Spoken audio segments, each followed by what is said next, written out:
Samarqand viloyati Paxtash tumani Durqut mahallasida joylashgan 444-kontur va 273-konturga shirin makkajo'xori ekilgan bo'lib, bugungi kunda o't berish ishlari olib borilmoqda va makkajo'xorini orasida turgan begona o'tlarni chopib qilish va o'tash ishlari olib borilmoqda.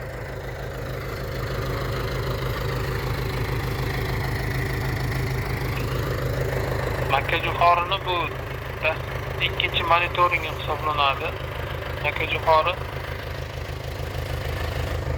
sug'orish ishi tugatilgandan keyin o'g'it berish va